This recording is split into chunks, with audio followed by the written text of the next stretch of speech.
The webinar will begin shortly. Please remain on the line.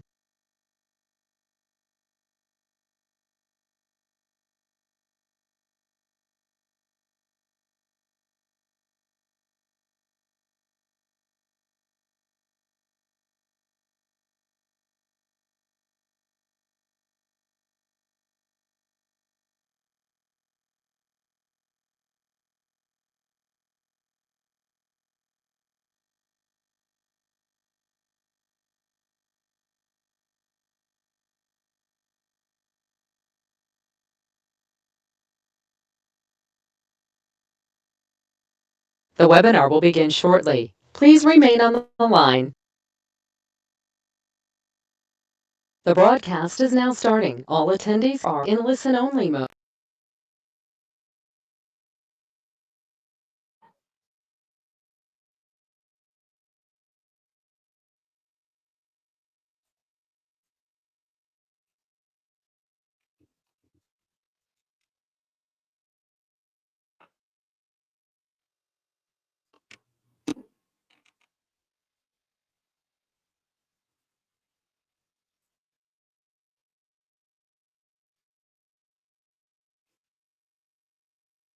All right, I can see a lot of you are already here. Thank you for participating in this webinar. We hope to start sharp at 6 o'clock. Thank you for being early and reserving your spots here. Thank you.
Good evening, everyone. Thank you for coming in early.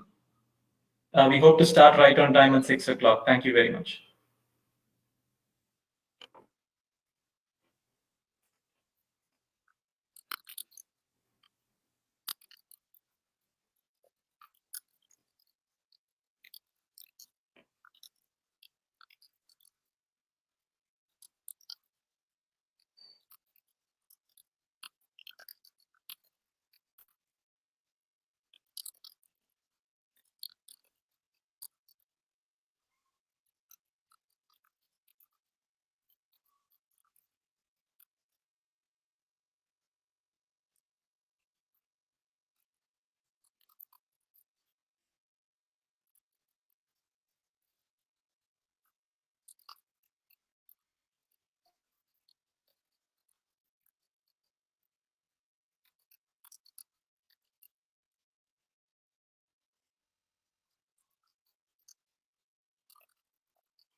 Welcome everyone to this webinar.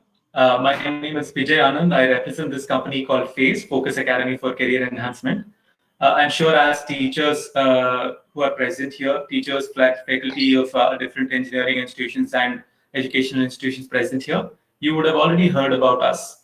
We do a lot of work with students, especially in the final and the pre-final year of engineering courses and postgraduate programs in different colleges across the country in helping them prepare for graduate pathways. These graduate pathways include placements, higher education, and even government examinations. So, with this context, the reason why we are doing this webinar series is that faculty is an audience we rarely get to meet because our trainers come in and deliver these 5-day, 10-day workshops to your students and get out. Sometimes we do it online to your students. So, the only stakeholder in an organization or an institution that we are often in touch with in this situation, changing the landscape of education in India, as well as it is with this context that we thought we will run a 10-week series of this faculty development webinars, where we bring in guests from different practices, different backgrounds to help you, look at your own practice as a teacher, a professor, or someone who is imparting knowledge to students, more both from a knowledge standpoint as well as a practice standpoint. When I say practice, things like how do I teach online? How do I engage with students online? How do I create content and share it online? So these are some of the questions that we hope to touch upon. And in its first week, we have this very interesting topic, which, by the numbers that have registered with us, I am fairly confident that everyone is eager to know more about. Know more about what this topic is. So apart from the brief that I've shared with you. So the first episode of this faculty development webinar series is brought to you in collaboration with Think. It is a collective, if I may say so, of individuals, researchers, and qualified professionals in academia who are trying to get teachers to think about teaching and learning in a very critical perspective. So I rather than introduce it with any deficiency, I would let the team introduce themselves. Before that, I will quickly give you a broad context on who is going to handle this webinar. Now, just one quick update, a very logistical update. We have more than around 1,000 attendees here. So if any of your colleagues are not able to attend, in your email, you would have received a YouTube link. We also have this session being broadcast live on YouTube. So you just have to share that link with your colleagues, the YouTube link that you got on your email, and they'll be able to join in. The second thing that I wanted to also advise was if you could make a note of this WhatsApp number. If you subscribe to this number, we would be able to share the registration links for the subsequent 9 episodes of this particular webinar series. So all you have to do is subscribe to this number. I will flash the screen again towards the end of this program in case you need it. Now, to get started with this webinar, we have with us Dr. K.P. Mohanan, who's the co-founder of Think, and he's an internationally well-known theoretical linguist with a passion for education. After graduating from after a PhD from MIT in 1982, he taught at University of Texas at Austin, MIT, Stanford University, and the National University of Singapore before joining the Indian Institute of Science Education and Research, Pune faculty in January 2011. From here, he retired in the end of 2016, and he's made significant contributions to the linguistic theory in the areas of phonology, syntax, and morphology. Along with Tara Mohanan, he was the architect of an inquiry-oriented undergraduate program in linguistics at NUS. His more recent academic interests include scientific inquiry and the nature of academic knowledge and inquiry in general, against the backdrop of human beliefs.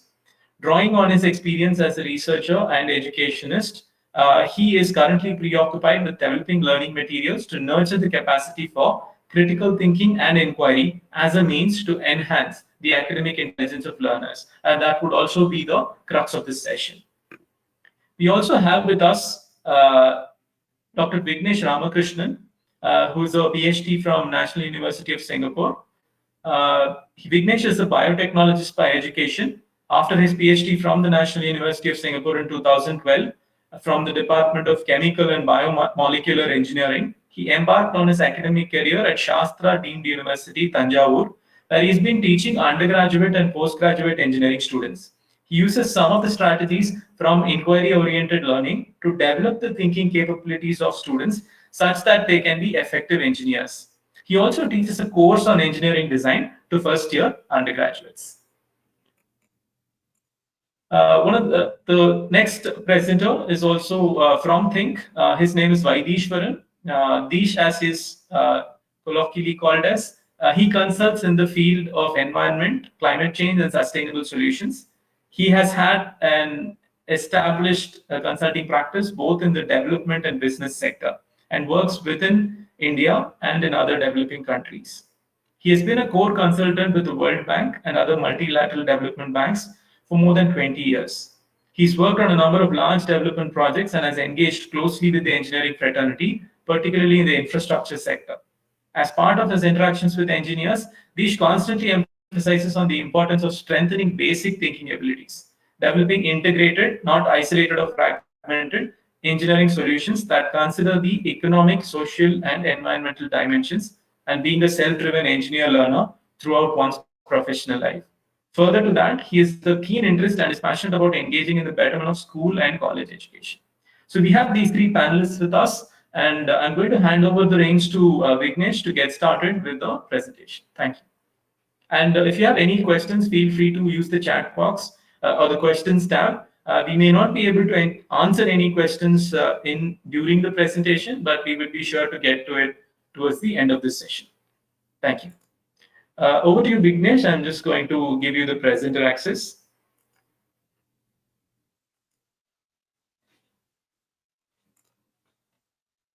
Hi. Um, I'm just trying to show the screen.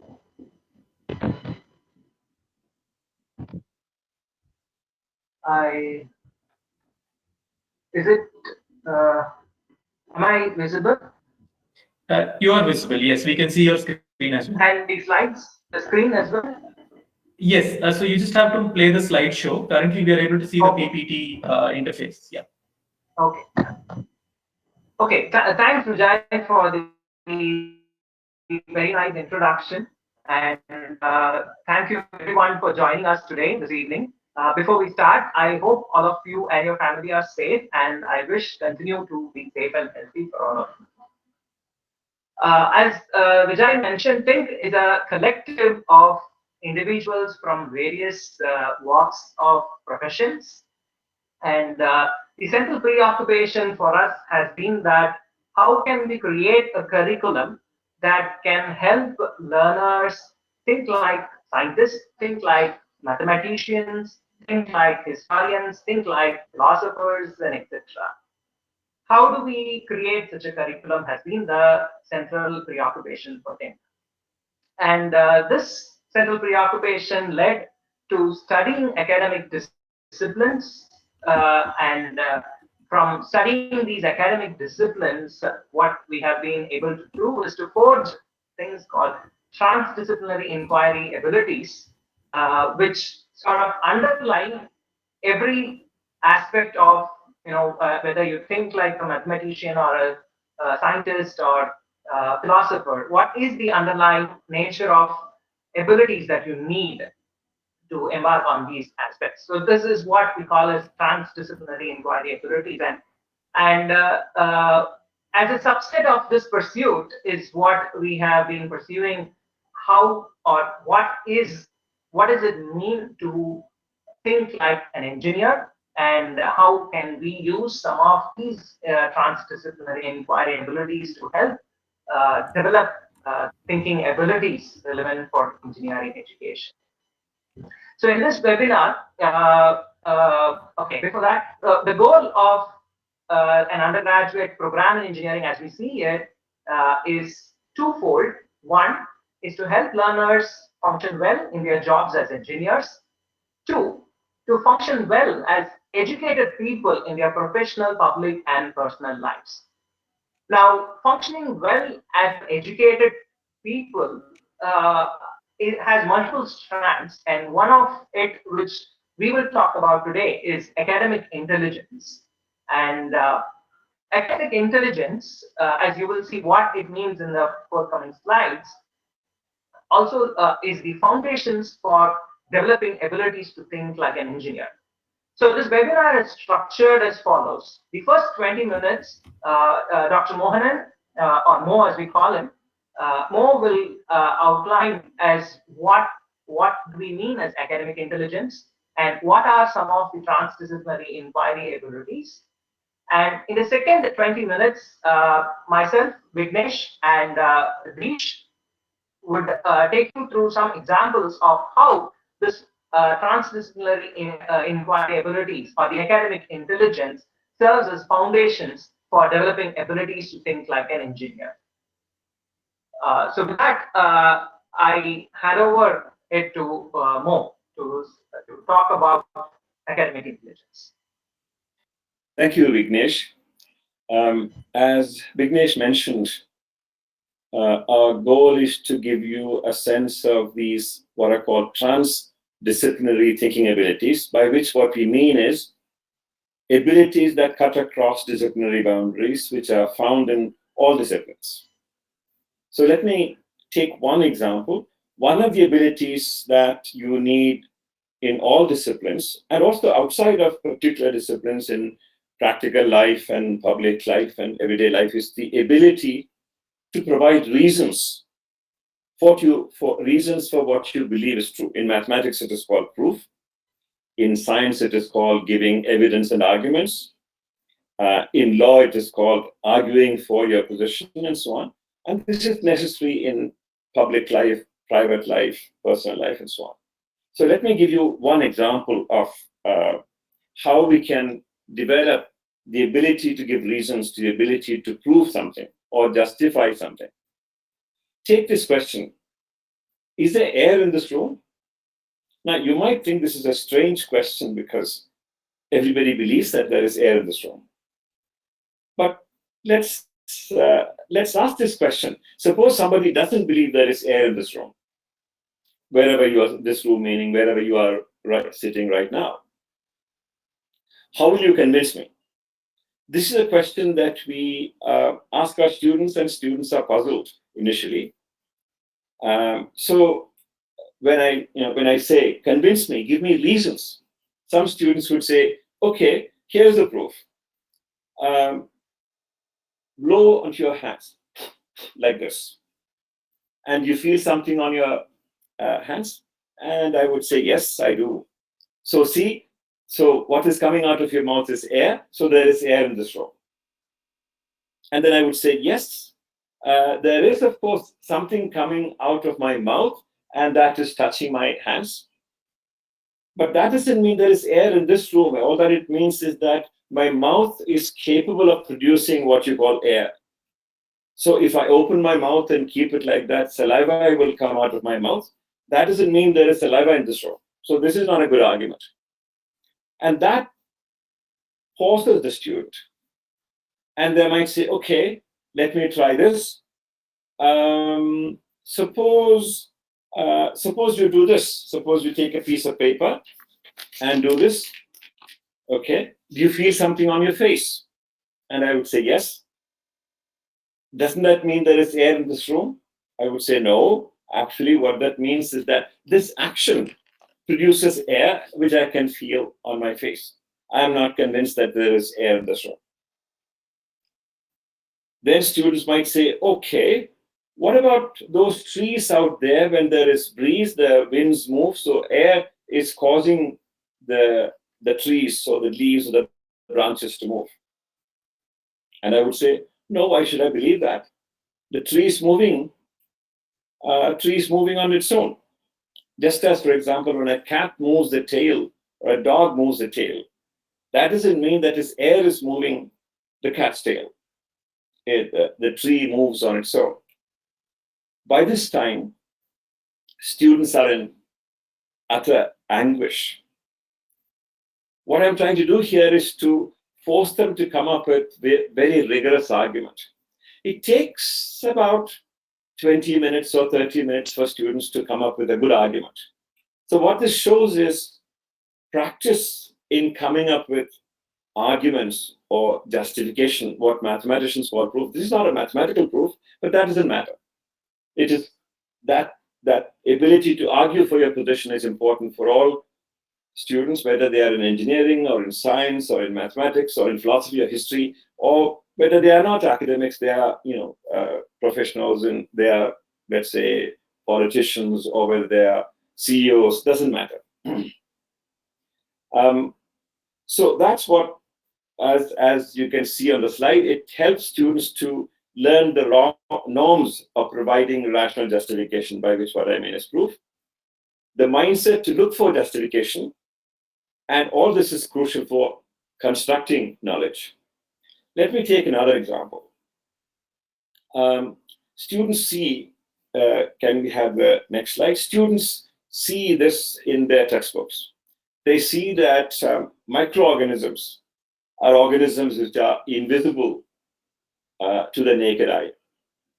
Then they also see in the same textbook that fungi are microorganisms, and then they see that mushrooms are fungi. If you put these three statements together, what does that mean? It means that mushrooms are invisible to the naked eye because they are fungi, and fungi are microorganisms, and microorganisms are invisible to the naked eye. So mushrooms should be invisible to the naked eye. Students don't normally connect statements of this kind and see that there is a problem because we can see mushrooms. Mushrooms are not invisible. So there's a logical contradiction. This exercise sensitizes students to see logical contradictions in what they are given as knowledge in textbooks and also elsewhere. The ability to think critically about what you are presented is an extremely important ability, critical thinking. And one of the essential aspects of critical thinking is the ability to detect logical contradictions. What I gave you is a relatively simple example, because in a short webinar of this kind, we have to select something that is easy and simple. But this is going to be the case in all areas of life, whether professional or academic, personal, public, and so on. Let me take another example. We deal with concepts in all domains of inquiry. And in order to express concepts, we use words. So take something like a concept like democracy. And let's ask the question, is there democracy in India? Now, in order to address that question, we need to know the concept of democracy. And depending upon what that concept is, the answer could be yes or no. This is something shocking, possibly for many of you. But let me define democracy. One definition is democracy is a political system in which citizens have the right to vote to elect their leaders or rulers. If that is how you define democracy, obviously there is democracy in India because, or in most other places too, in United States or in England, because we have the right to vote to elect our rulers. But let me now change the definition a bit. Let me use an alternative definition. Democracy is a system in which those who are affected by decisions have an opportunity to affect the decision. This is not about politics. This is not about a country. A democratic system can exist in a family, for example. A democratic family consisting of a father and a mother and children would be a system in which the father, the mother, and the children have decision-making powers, can affect decisions which affect them. There is no voting here. Now you ask the question, is there democracy in India? The answer is not that straightforward, because voting does not ensure decision-making. It is quite possible that once the rulers are elected, they will do not what the people want them to do, but what they want to do. That there is democracy in India in this definition is not easy to establish. I'm not saying there is no democracy. I'm saying it requires considerable thinking. Take another example, migration. This is an understanding of the meaning of the word migration. We talk about seasonal migration of butterflies.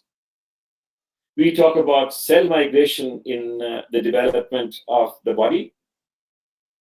We talk about human migration. Now, if you want to put all these three things together, butterfly migration, cell migration, and human migration, and you want to construct, you want to understand the concept of migration that applies to all these, what would be the definition of migration? Again, this question is not easy to answer. But by engaging with such questions, students learn how to engage with concepts, how to develop the ability to engage in conceptual inquiry, to ask questions about concepts. So what I've done is to give you 3 examples of the kinds of abilities that students need in all disciplines, all domains of life, public life, private life, professional life, and also in research. All these abilities abilities are important in research as well. In other words, what I have presented here is abilities that every educated person, whether that person is an engineer or a doctor or a dancer or a housewife or a politician, researcher, carpenter, every educated person should have these abilities. And these are the transdisciplinary inquiry abilities. They include such things as perceiving, introspecting, conceptualizing, imagining, clarifying, classifying, generalizing, abstracting, defining, reasoning, detecting contradictions, explaining, proving, debating. I've illustrated some of these things, but not all of them. These tools go into both inquiry and critical thinking and are central to thinking like a mathematician, like a scientist, like a philosopher, like a historian, and like an engineer, and also like CEOs and general citizens of a country. Let me hand you over now to Vignesh, who will connect these things to what is required in engineering education. Vignesh. Thanks, Mo. Before I start, I'm going to launch a poll, and I request the participants to look at the poll, answer the poll. I hope everybody Just a is quick able to see the note poll. for our YouTube audiences. If you're joining us on YouTube, we apologize that you may not be able to take this poll, but you can still keep a note of what choices you would have made. Thank you. And we also would like to say that there is a question option that you can post your questions now, and we will take it up in the last 20-minute slot. Okay, even as the polls are going on, let me thank Mo for illustrating what it means as academic intelligence and what are some of the transdisciplinary inquiry abilities. Now, he covered three transdisciplinary inquiry abilities. The first one was reasoning, which is central to proving anything in an academic discipline. The second one that he took us through was conceptual understanding, which also is essential for reasoning. And then he took us through abstraction, as in the case of migration. What does it mean to say as migration, cell migration versus human migration versus butterfly migration? And from there, we try to abstract out the concept of migration. So these are some of the transdisciplinary inquiry abilities that Mo outlined. And what I'm going to do is to try to link these abilities to an engineering perspective, how this is useful in an engineering perspective. So, okay, the poll is still going on. There's 62% people who have voted. So I'll wait for the others to vote before we conclude it. In the meantime, let me start off with this scenario that is shown here. And this is a scenario that is very often a frustrating scenario for avid readers. You are lying in the bed reading a book, and in the night, of course, and you are finished reading whatever you want to read, and you want to go to sleep. But you have to get up and switch off the lights, and this is often a source of frustration. Because you have to get out of your bed to switch off the lights. And suppose that you report this to an engineer, and how would the engineer formulate this problem? A couple of ways. One, how can you switch off the light without getting out of bed? Which is a very specific formulation for this particular problem. A second way of formulating this problem would be, how can you switch off the light without touching the switch? In a sense, you're saying, I don't want to get out of the bed, or it is not necessary that I need to get out of the bed. I mean, it's not the bed. I'm sitting on a chair and I don't want to get out of the chair to switch off the light. Or you're doing something else and you don't want to come out of that place to switch off the light. So you are generalizing it and saying that, how can you switch off the light without touching the switch? Or in essence, without getting up from whatever you're doing? This is one way of formulating the problem. A third way of formulating the problem is how can you switch off any electrical item without touching the switch. Now, what we have done here is not only we have moved out of a specific case of getting out of the bed, but we have also moved out of the specific problem of switching off the light to any electrical item. We have moved on from a specific problem statement to a very general problem statement. Now, I'm sure you as an engineer will appreciate the importance of formulating the third kind of statement, because that allows you to give a solution that is applicable in a wide variety of scenarios. And you know that and if we had not formulated the problem like this, we probably would not have the Alexa now. Right? So Alexa is now doing many of the work, and we say, Alexa, switch off the TV, switch off the light, and put in this music, that music. We are doing a lot of things, and that level of problem solving or that innovation started with abstracting out from a specific case to a general case. And this is what we call as abstraction. Let me take you through another example where there is a gardener in a public park who forgets to close the water valve after watering the plant. And this also seems to be happening quite often. So as an engineer, you can formulate the statement in many ways, including, how do you make sure that the gardener does not forget to close the water valve? How do we make sure that the water valve is closed? And in both these cases, what we are doing is we are, a very specific case of how you're focusing on how to make sure that the gardener does not forget. How do you make sure the water valve is closed? But if you step out a little bit, you'll see that the problem is how do we make sure that the water is not wasted? So what you're doing is you are abstracting out from a specific problem to a more general problem. And this allows you to give a lot of variety of solutions to the to a given scenario. So the Vignesh, abstraction. sorry to interrupt here.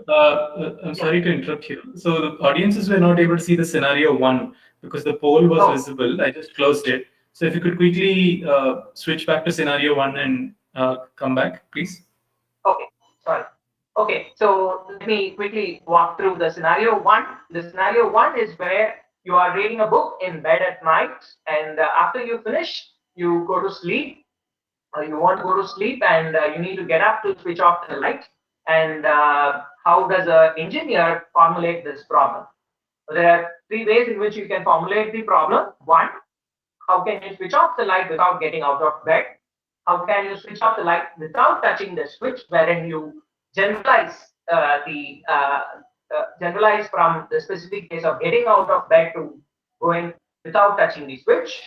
And a third scenario or third formulation where you say, how can you switch off the electrical item without touching the switch?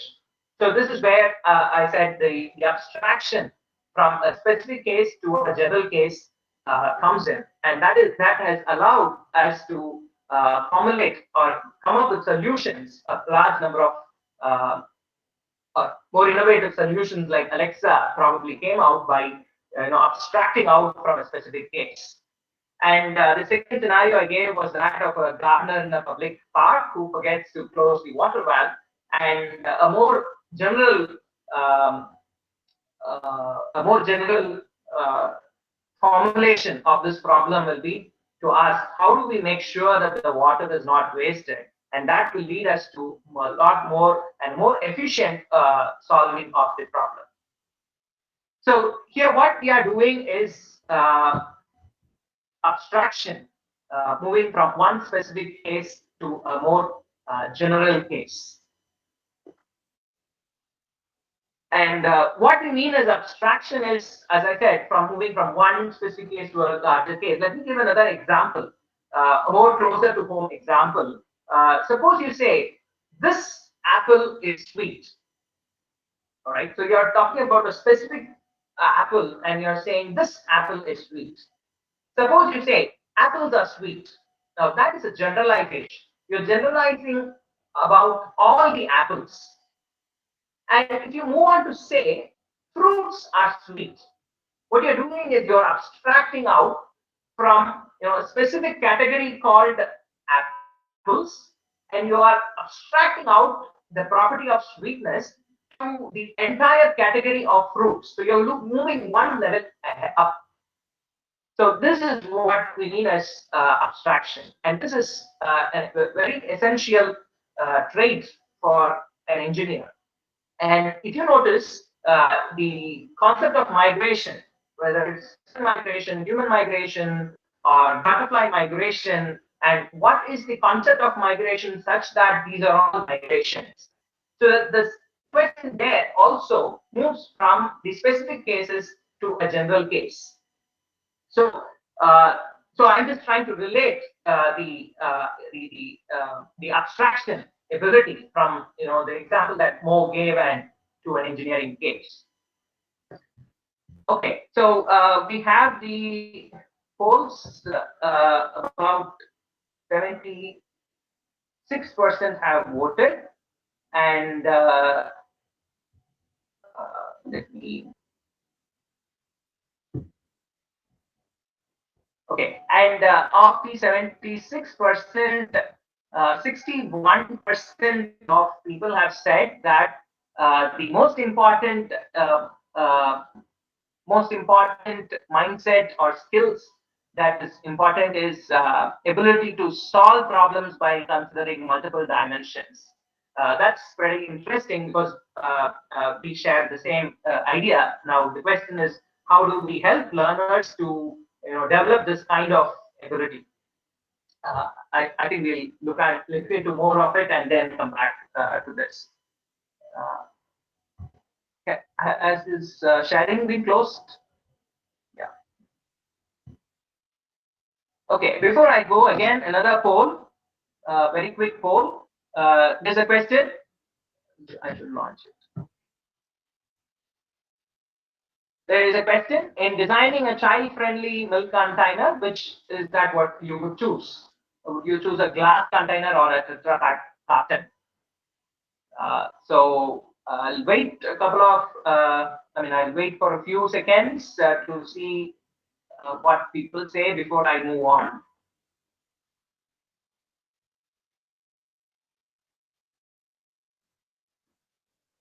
Okay, there is 11% of people, 15, who have answered.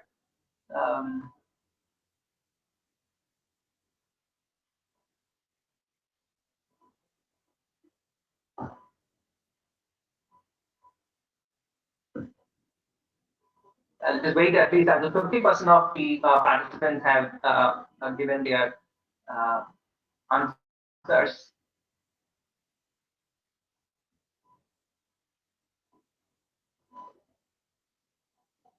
Okay, so 50% have done. So I think of the 50%, 66% think that you would use Tetra Pak carton for designing the child-friendly milk. Okay, thank you. I'm going to close the poll to illustrate the next slide. So 66% have said Tetra Pak carton. So nice. So now suppose I want to ask you why you chose Tetra Pak carton. You may have your own reasons, but let me take you through some of the reasons that I have and show you illustrate something there. So a glass container is something that does not get damaged. Let's say, one of the things that we want in a child-friendly design is that the milk spillage is to be avoided. And in a glass container, the milk spillage is very less because, when you open the glass container, there's no spout as such to, get damaged. Therefore, the spillage is much reduced. And suppose you prioritize, or suppose you say the spillage of milk is to be avoided, then you would obviously choose glass container over a Tetra Pak carton, because in a Tetra Pak carton, when you open the spout, it usually gets damaged and the spillage may happen, and then you have to clean the mess anyway. But there is another issue. If it's a glass container, uh, the glass may break, and that can cause harm to the child. A Tetra Pak carton does not cause harm to the child. So you have two competing assumptions or two competing things to decide between. Do you want to avoid spillage of milk, or do you want to avoid causing harm to the child? Now, how do you decide between these two? And this decision has to be made if you are a designer. Right? Now, just by the given scenario, you can't make a decision. And what you need is another statement that says milk spillage is more acceptable than harming the child. Now, suppose you bring in this statement, then you can prioritize and choose the final Tetra Pak carton as the container material. So what you have implicitly done in your thought process is you had these two assumptions in hand, and you want to decide between these two. And to decide between these two, you have in your mind what you probably did was you were to prioritize that spillage is okay, I can clean it, but I don't want to harm my kid. That's more important. And that's why you chose Tetra Pak carton. And this is called defeasible reasoning, or it's a type of reasoning that, again, it comes from the transdisciplinary inquiry abilities that Mo talked about. So, in taking decisions in engineering, we oftentimes use defeasible reasoning, and that is important. So, and I'm giving you another scenario where you have to decide between taking a water bottle with you when you're going a hike in a mountain and between traveling lunch. So if you take a water bottle, then you will be heavy and you will get tired, and it's going to be difficult hiking in a mountain. But if you don't, and you don't have sufficient amount of water, then you still are in a problem. You will get tired quickly. So you still have to formulate the problem, or you have to prioritize and say that having sufficient water is more important than traveling. And that is why you would choose taking water bottle with you. So again, what you're doing here is defeasible reasoning. So as you can see, whether it is abstraction or reasoning process, it is the same as what Mo outlined in his examples and the examples that I outlined. So, in essence, thinking like an engineer involves basic thinking abilities. Like when we say basic thinking ability, what we mean is the transdisciplinary inquiry abilities. And these include abstraction, generalization, conceptualization, reasoning, and etc., that we outlined earlier. And engineering thinking builds on these two further aspects that are specific to what we call as engineering thinking, integrated thinking, making trade-offs, optimization, all these. So the second point that we want to drive is that basic thinking feeds into developing engineering thinking. If we step back a little and see the process, to see what we have said so far, the level thinking abilities can be classified at three different levels. The first level is a very general level of thinking, which is expected out of people with any degree. It doesn't matter whether you have a BA, BSc, BEd, BTech, BE, PhD, whatever, it doesn't matter. What we expect out of any educated individual, what are the thinking abilities? That's level A, level of thinking abilities. And then there is another category of thinking abilities that are specific to a particular a person with a degree of BSc, BTech, what are the thinking abilities that are expected out of a BTech graduate versus a BCom graduate versus a BSc graduate? And within that, we still have thinking like a practitioner of the profession. For example, if you are a doctor, the thinking abilities that are required is different versus if you are a researcher, medical researcher, the abilities that you require are different. So level B is more specific to the particular degree that we are looking at. Level C of is where you say, how do I think like a mathematician? How do I think like an astronomist, a physicist, a chemist? What are some of the thinking abilities that are required in that specific case of being a mathematician versus being a physicist or a botanist or a scientist? So it's more specific. So we have moved from level A, which is more generic, to level B, which is a little more specific to the profession, and level C, which is more specific, very specific to a particular academic discipline. So this is an overview of the levels of thinking abilities. Now, I would like to have Deesh to talk about the thinking abilities or the way how the basic thinking abilities feed into solving engineering real-time problems. Deesh.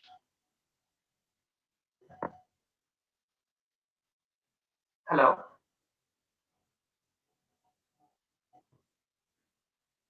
Hello. We've overshot a bit on time, so let me be brief. I'd like to, you had Mo speaking to you about educatedness, and he gave you a few general examples of how thinking abilities are relevant. He also emphasized that wherever these thinking abilities are drawn from different disciplines, and they're equally applicable across other disciplines as well. And then we had Vignesh, who gave very simple examples, illustrating, abstracting, generalizing, reasoning of a specific form. And he took more examples that are akin to what is relevant in the engineering world. Now, I'm going to take you into engineers who are practicing in the real world. It's not as though the academic world is not the real world, but I'm referring to the non-academic world, where I have had a chance to interact with engineers in the last 20 years. I've essentially been working on large infrastructure projects, and engineers have been a very, very important part of the real world solutions. I've had a chance to work with engineers, environmental engineers, mechanical engineers, electrical engineers, and so on. Well, I've had a chance to observe them closely. I must admit that I've not had an opportunity to do a structured research or a systematic research to write up my findings. So what I'm going to share with you today is going to be more anecdotal and impressionistic. In sharing my observations, I'll also highlight what could be done in engineering education and connect it to thinking abilities. Now, keeping it very, very simple, what does an engineer in practice do? What does he or she as an engineer in practice, what do? They have to create a problem statement, and they have to use problem-solving skills in order to come up with a solution. Now let's look at it as a threefold exercise: creating a problem statement, the second is problem-solving skills, and then communicating the solution. Now what we have found in general is that in terms of creating the problem statement, engineers that we see around us are, I would say, inadequate. Now what tends to happen with engineers in practice today is that they very quickly look at how these problems have been solved in other countries, in other contexts, and they don't pay heed in actually developing or creating a problem statement in the context in which they are working in. This is a problem that we see very often in the real world. In terms of problem-solving skills, in terms of using tools, in terms of using methods, I must say that the engineers we see are really good at it. Because it looks like a lot of the engineering education is focusing on the use of tools or developing methods, the so-called the how of it. Then it comes to solution presentation and communicating to the people who are asking for the solution about the engineering solution. Then again, we find that the approach that the engineers use tend to be a little inadequate. Now, what can we do? Now, essentially, what engineers tend to do is that they use either their textbook knowledge or their empirical evidence, and they tend to be very hard-coded about these approaches. They have learned this in a textbook, they have learned this in engineering college, they have done this in the past, and therefore, whatever they have done in the past or learned in the textbook has to be done that way. That's what we normally see. So they don't often look at it in an open-ended manner, saying, okay, we've done this elsewhere, but maybe the solution that is relevant to today's context or here may be different. So let's be creative about defining the problem statement, look at the various options, and choose the option which is the most appropriate in the context of that we are dealing with now. That's something we often find absent in the engineers we are dealing with. Now, this is what so how could we change this? Now, this is something that we can go back to engineering education and see how the problem statement, how the creation of the problem statement is the area of focus. Something that we can delve on deeply. I'll give you a couple of examples that will illustrate how that can be possibly done. Now, engineers, by and large, think only engineering, right? But engineering solutions in the real world require you to understand the economic perspective. They require you to be environmentally sensitive, and they require you to be socially relevant, right? Now, these dimensions of being financially viable or economically viable, environmentally sensitive or socially relevant doesn't enter an engineer's mindset, right? So in terms of the various options they put together, the options that they put together in terms of the problem statement just stick to engineering. But when you actually come up with a solution, this has to be done in the real world, and the engineering solution without looking at the other dimension doesn't often end up being the right solution, and they often get criticized for coming up with an inappropriate solution. Now, what could we do? We go back to engineering colleges, and like as one of the questioners indicated, we've got to give them a dose of integrated thinking. How do we look at other aspects, other perspectives, other topics in defining the problem statement? And how do we actually tell them that empirical evidence is not the only approach to actually defining the problem statement? Looking at how it's done in the US, in the UK, or the developed world may not find us the right solution here. So in defining the problem statement, how to be contextual and how to look at it in an integrated manner is an ability that needs to be actually shared with the students during the college education. Next, the other thing that we have noticed about engineers is that they like to be slotted in boxes. I'm a designer. I'm into construction. I'm into operation. Now, you could very easily relate with if a person is only into design, then he or she does not get inputs on what are the construction challenges and whether the design can actually be implemented or constructed in the way it was designed. Similarly, very often we find that the designers have no operational experience. So one of the things that we insist in large infrastructure projects is, in the design team, do you have people with operational experience? Do you have people with a construction experience? Now, engineers love to be in their comfort zone. I have done design for the last 10 years. This is where I like to be. They are not willing to move away from their comfort zone, break it, and say that they would like to be that in order to get better solutions, that they need to break these silos, these functional silos within which they exist.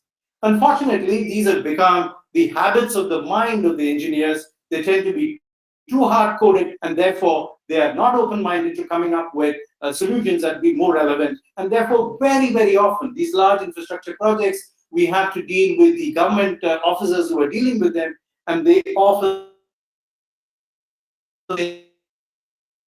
engineers because they are not able to think in the context that these solutions have to be implemented.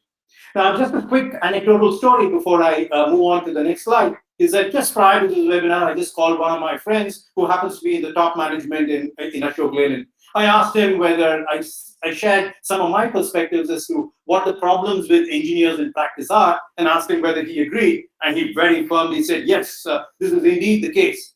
Then he added on his own, it's really a sad state of affairs. I asked him, why did you say so?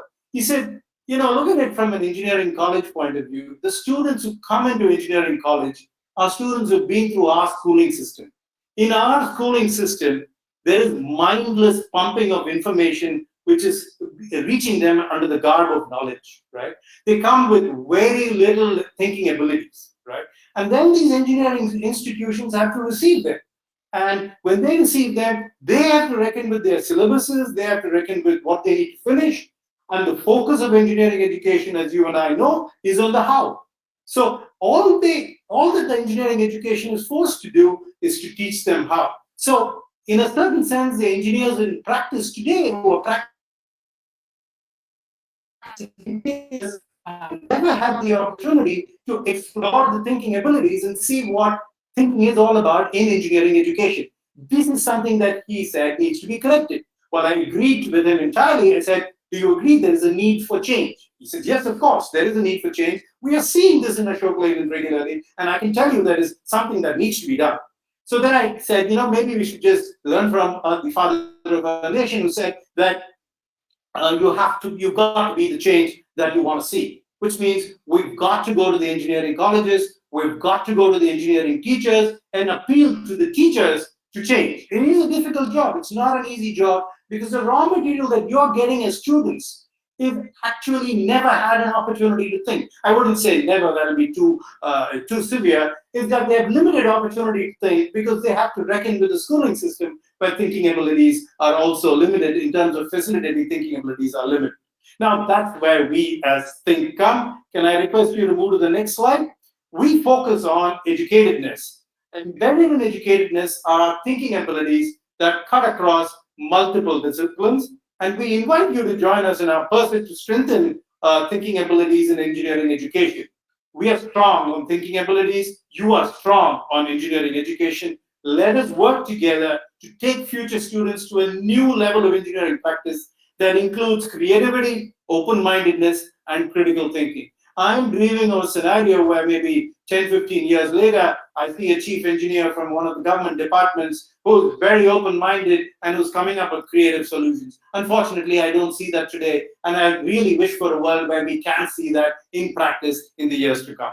Now, let me go to the 5-month course that we have under Think. It starts from, it's done annually, it's from mid-May.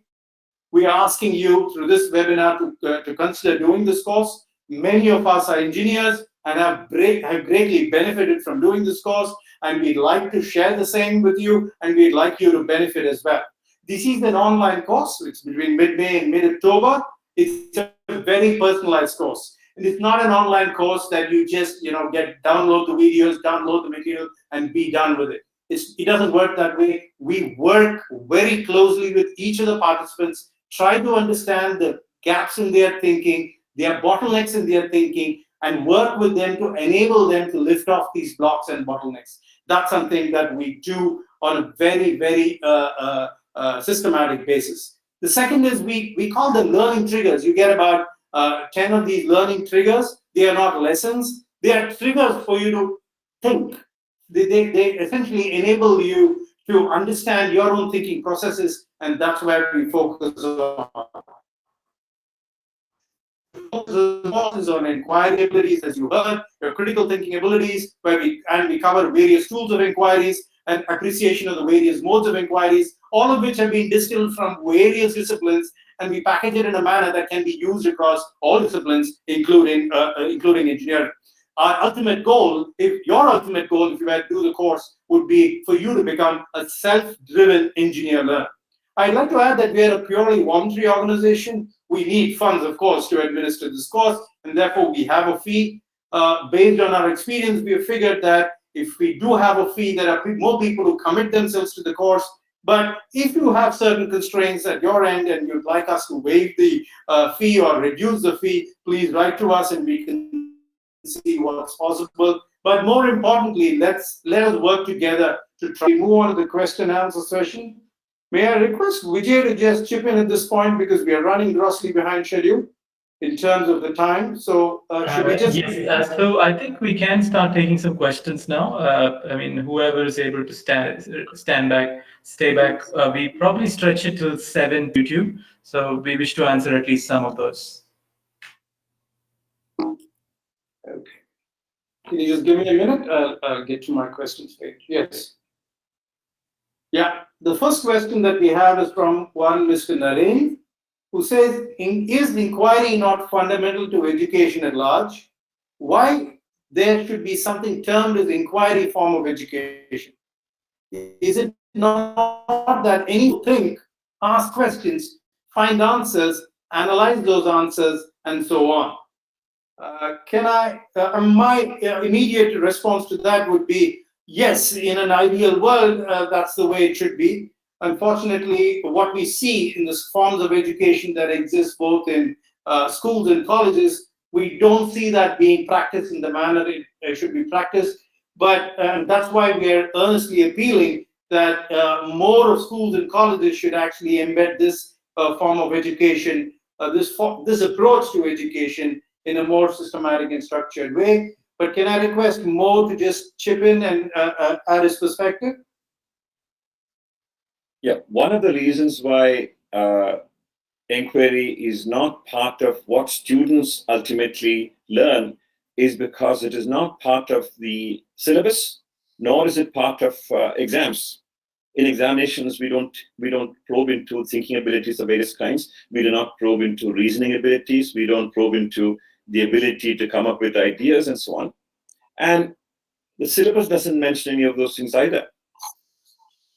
Furthermore, inquiry is not just the kind of thinking that we do in ordinary life. It is also something that we need to develop a framework for, and that framework is not available. Framework does not exist in curriculum design for the people who are designing curricula, designing syllabuses, and so on.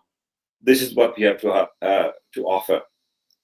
So it's almost like teaching mathematics or teaching science. There has to be a body of knowledge and a certain abilities associated with that body of knowledge. Inquiry is like research. We have to teach people explicitly how to engage in inquiry. That doesn't happen in schools and colleges. Okay. I know every person has a different thinking ability, but I need to know how to enhance thinking ability of students. This is coming from Madan Mohan Kumar. Can I ask Vignesh to take a crack? Okay. How to enhance thinking ability?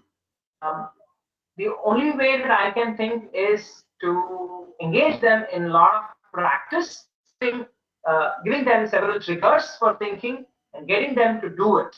I don't know if there is any other way to do it. You can't teach swimming, but by just teaching fluid mechanics or physics, you have to jump in and learn to swim.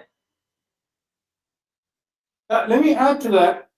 You are absolutely right that every individual has a different ability. Now, but every individual also needs the range of abilities, the range of thinking abilities.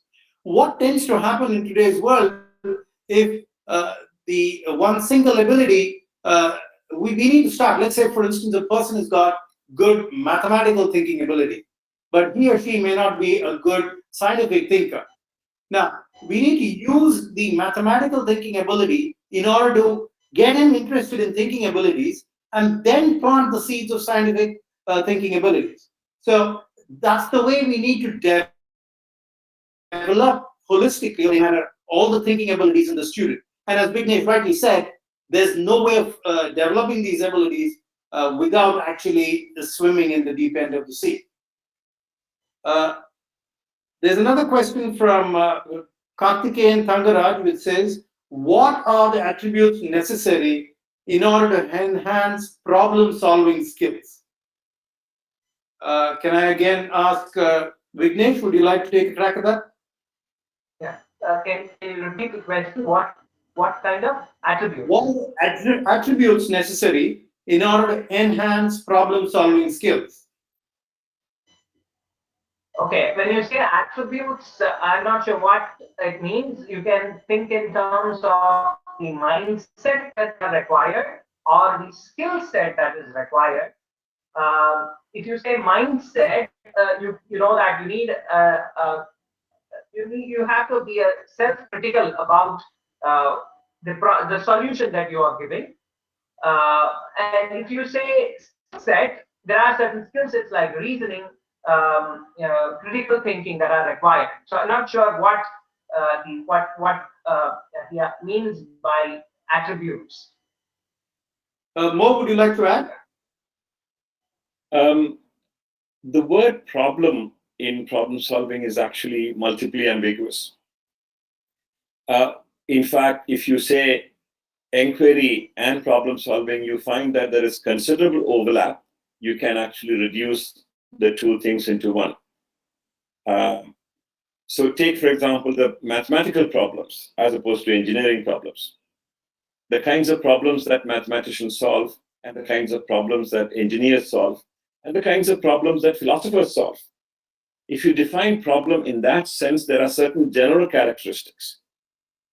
That is to say, what Vignesh mentioned earlier, the ability to identify problems, the ability to articulate the problems, the ability to look for a solution, the ability to show that your solution is on the right track, the ability to compare multiple solutions and choose the best solution, and so on.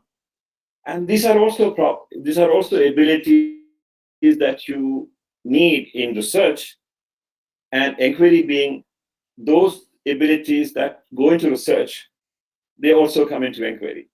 So these are actually two different words. Inquiry abilities and problem-solving abilities are two different words that we use to describe roughly the same set of qualities. But there are certain tools of the kind that we illustrated today, like, for example, abstracting, generalizing, classifying, reasoning, justifying, etc.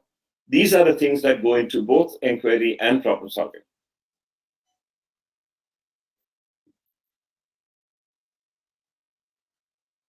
Moving on to the next question.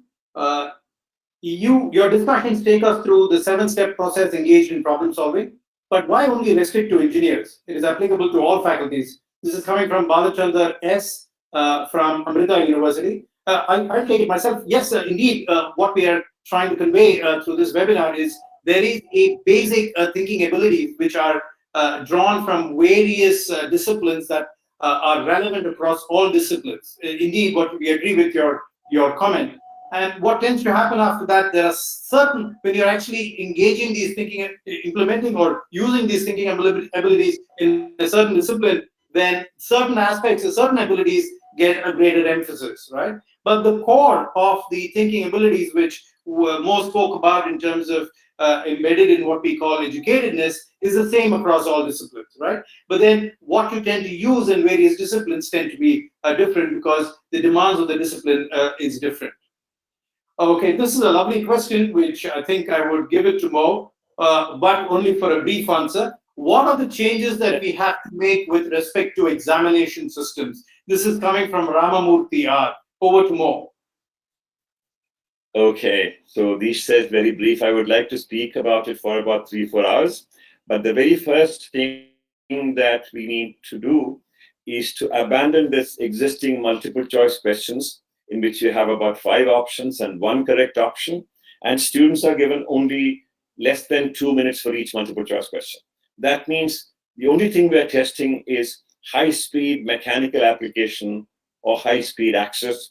There is no place for thinking abilities in our existing examination system. If you change that into design of examination in which students are tested on their thinking ability, sometimes, for example, something that takes about 15 minutes or half an hour, ideally it should take into consideration thinking abilities that will take about a week or 2 months. But those are somewhat difficult, so I would say at least give time and open-ended questions, computer-gradable open-ended questions over 15 minutes, half an hour, and so on. So change the examination system, then change the syllabus and change the learning materials. So in other words, redesign the entire curriculum, restructure the entire curriculum to focus on thinking abilities. Perfect. Yeah. There's one other question from Naren. So let me just voice that over. Is that inquiry should be explicitly mentioned as a part of a syllabus? Is there not a skill to be associated with any domain? Is that knowledge, the syllabus is just the knowledge facet of a course or syllabus. In that sense, do you wish to see inquiry as a standalone course subject, or is it a part of any other course? I look at inquiry to be non-negotiable, essential skills, much like analytical skills, so on. Your comments. Now, perhaps we can just refer very briefly to the distinction we make between inquiry-oriented learning and inquiry-based learning. Over to Vignesh. Okay. So the knowledge facet is important, no doubt about it. But if you engage in inquiry-orientation, where the focus is on developing an inquiry skill, the knowledge facet comes by as a byproduct. So if I understand the question, you are asking if it is necessary to explicitly focus on inquiry skills. Is it not embedded in the syllabus already? When you say the knowledge facet is there in the syllabus, I would say no. When you put it in a syllabus and you say what is the definition, or what is, let's say, the continuum equation, just regurgitate what is continuum equation. Do they really understand what are the abilities that go into deriving or coming up with an equation such as a continuum equation? No, we don't. So when you explicitly state the knowledge facet, we significantly miss out the inquiry aspect. And this is why we think we need to explicitly focus on the inquiry ability in the curriculum. Thank you very much. I think that would be the last question. Thank you all for the number of questions that you have raised. Unfortunately, given the shortage of time, we've not been able to address all of those, but we would make arrangements to respond to those questions. We'll put it up on our website, and you can take a look at our website, which is on your screen. It's think.education. And if you're interested in our course, it's think.education/IIE.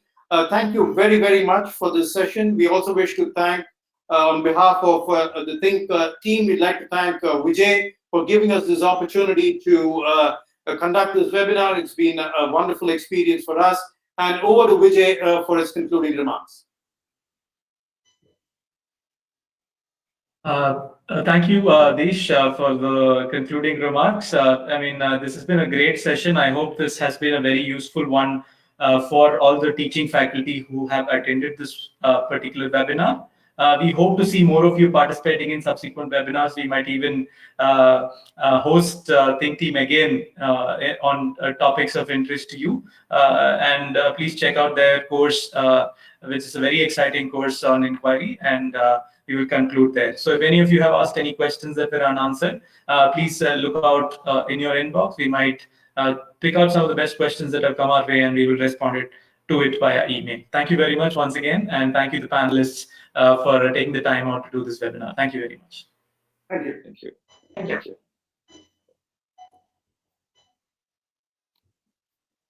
Thank you.